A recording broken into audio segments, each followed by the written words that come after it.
Assalamualaikum warahmatullahi wabarakatuh. Selamat pagi yang beragama lain. Saya akan menyampaikan materi tentang pelajaran SBK untuk anak kelas 9 yang kemarin belum sempat mengambil buku paket. Saya harapkan anak-anak tetap semangat dalam belajar, walaupun kita tidak bisa bertatap muka secara langsung, tapi tetap semangat untuk mengejar cita-cita dan mengangkat derajat dan martabat kedua orang tuamu. Oke, kita kembali ke materi tentang SBK bab 1, yaitu tentang pengertian seni lukis. Pengertian seni lukis secara umum, pengertiannya yaitu mengekspresikan keinginan seseorang lewat coretan-coretan yang terdapat dalam suatu media atau selembar kertas. Dari coretan tersebut akan mengekspresikan menurut gejolak jiwa yang melukisnya. Sedangkan menurut beberapa para ahli itu ada 3 pendapat bahwa lukisan itu berarti sebuah pengembangan dari menggambar yang mempunyai ciri khas serta tema, corak atau gaya teknik, bahan serta bentuk dari karya seni tersebut. Pendapat kedua bahwa seni lukis adalah kegiatan mengolah medium 2 dimensi dari objek 3 dimensi untuk mendapatkan kesan tertentu. Pendapat ketiga yaitu seni lukis suatu pengalaman artistik yang ditumpahkan dalam bidang 2 dimensi dengan menggunakan warna dan gambar. Itu adalah pendapat dari para ahli. Terdapat 3 pendapat. Nah, dari materi tersebut saya akan kasih soal yang pertama.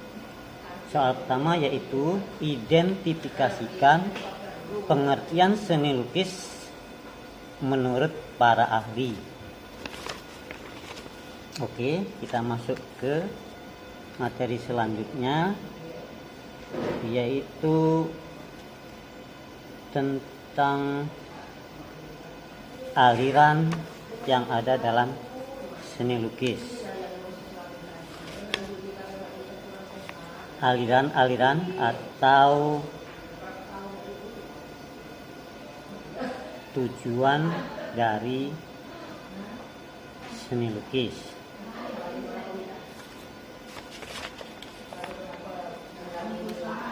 Tujuan seni lukis ada 4 tujuan. Yang pertama tujuan religius, yang kedua tujuan kritik sosial, yang ketiga tujuan ekspresi, yang keempat tujuan komersial. Tujuan religius adalah di mana lukisan yang kita lukis itu akan mendekatkan diri pada Sang Maha Pencipta kepada orang yang melihat lukisan tersebut. Misalnya lukisan tentang orang beribadah pada suatu masjid pada sholat tertentu digambarkan dalam bentuk gambar. Kemudian yang kedua, tujuan kritik sosial. Tujuan kritik sosial bahwa lukisan itu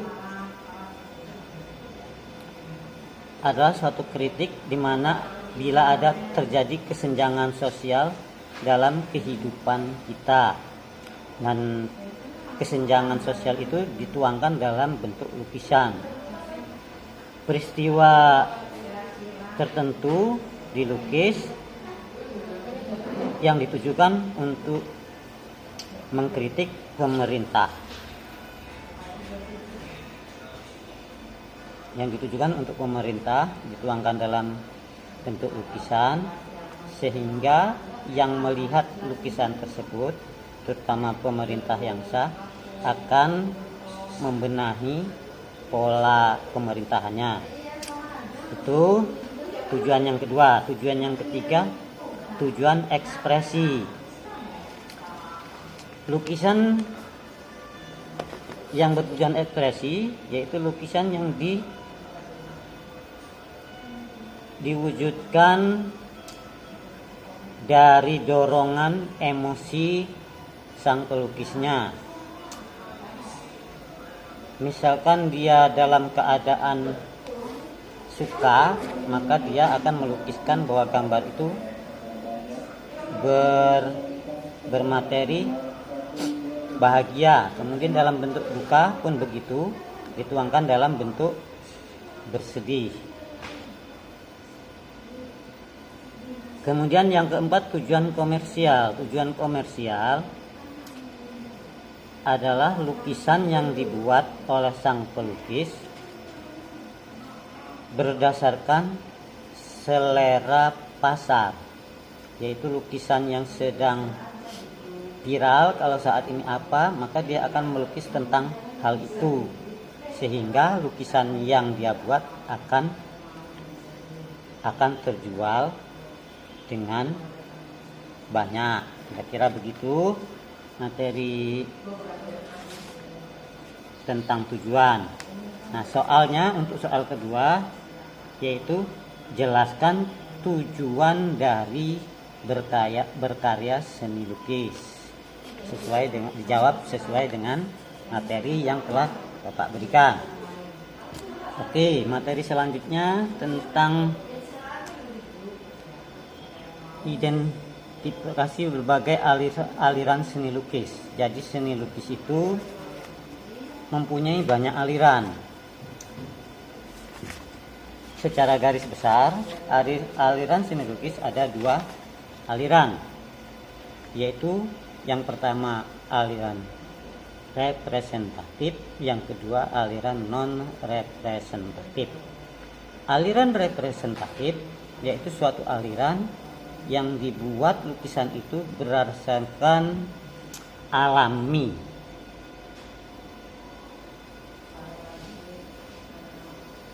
berdasarkan kehidupan alami. Yang kedua, non representatif, bahwa lukisan itu dibuat berdasarkan tidak alami atau tidak dibuat berdasarkan alam nyata, baik bentuk, warna, dan lainnya. Oke, saya jelaskan. Yang aliran representatif mempunyai beragam aliran, yaitu ada 6 aliran, yaitu aliran yang pertama naturalisme, seni lukis yang beraliran naturalisme. Naturalisme itu yaitu aliran yang bersifat alami, jadi dilukis sesuai dengan bentuk alamnya. Misalnya kalian menggambar, melukis tentang gunung, jadi gunung itu dibuat seperti bentuk aslinya, alami, tidak bisa direkayasa.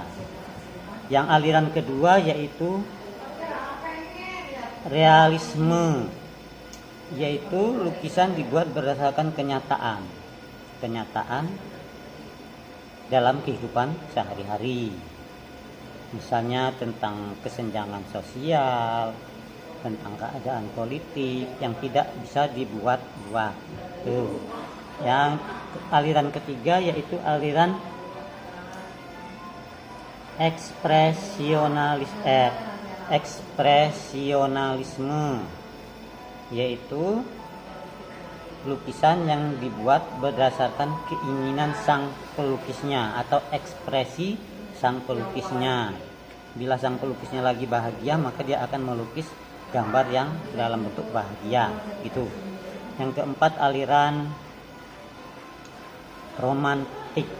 Aliran romantik yaitu lukisan yang dibuat berdasarkan rasa bahagia, romantis. Mungkin misalnya lukisan yang menceritakan tentang Romeo dan Juliet, misalnya, kan itu tentang romantik atau romantisme.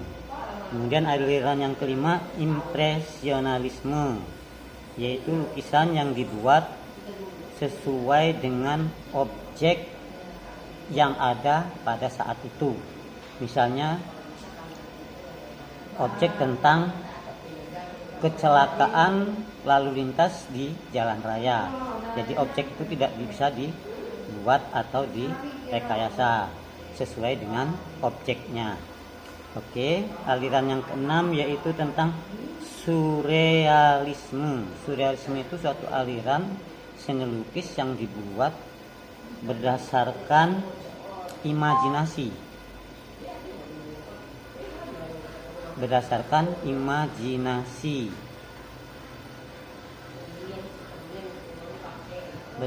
imajinasi sang pelukisnya, atau berdasarkan mimpi dari sang pelukisnya. Oke, itu materi yang ketiga. Soal yang saya berikan yaitu soal yang ketiga, identifikasikanlah berbagai aliran yang ada dalam seni lukis. Kita lanjutkan ke materi yang keempat, yaitu tentang tema-tema yang ada dalam pembuatan seni rupa murni. Tema-tema yang ada dalam pembuatan seni rupa murni itu ada 6 tema. Tema maksudnya ini adalah hubungan bahwa seni rupa itu dibuat berdasarkan hubungan antara sang pelukis dengan objek yang ia lukis, atau gambar dibuat berdasarkan si pembuat dan objeknya. Temanya ada 6 tema. Yang pertama, tema antara manusia dengan dirinya sendiri. Jadi tema seni rupa itu dilukis berdasarkan keadaan sang pelukisnya. Apa yang dirasakan dalam jiwa sang pelukis dituangkan lewat seni rupa. Misalnya dia dalam keadaan sedih, senang, atau yang lainnya. Itu hubungan antara manusia dengan dirinya sendiri. Kemudian tema yang kedua yaitu tentang hubungan manusia dengan manusia yang lainnya, bahwa manusia itu adalah makhluk sosial. Makhluk sosial itu bahwa manusia itu pasti membutuhkan manusia yang lain dalam kehidupan sosialnya. Misalnya, kita lanjut materi kelima, yaitu tentang alat yang digunakan dalam melakukan seni lukis. Alat di sini tergantung dari media yang hendak kita gunakan. Media itu ada dari kertas, ada dari kaca, ada dari kanvas, dan ada yang dari kayu. Ya.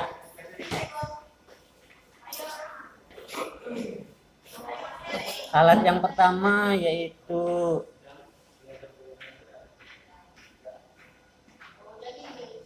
pastel atau krayon. Krayon di sini digunakan untuk memberikan warna pada lukisan yang telah kita lukis berdasarkan dari lukisan tersebut. Yang kedua, cat. Cat itu ada 2 macam dalam seni lukis yang sederhana, yaitu cat minyak dan akrilik. Kemudian alat yang ketiga, kuas. kuas ini ada dua macam, ada yang kecil, ada yang besar. Kalau media yang digunakan menggunakan kertas, maka kuas yang digunakan adalah lebih kecil. Kemudian kalau dia menggunakan kanvas, maka kuas yang digunakan menggunakan kuas yang besar, dan catnya juga cat yang bukan cat air. Oke, alat yang selanjutnya itu pisau atau pinset. Pisau ini digunakan untuk memotong media sesuai dengan ukuran yang kita kehendaki. Kemudian 5,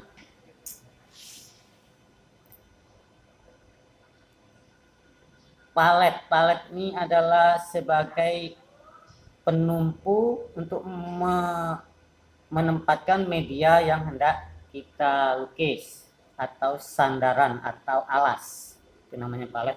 Kemudian yang keenam adalah kanvas.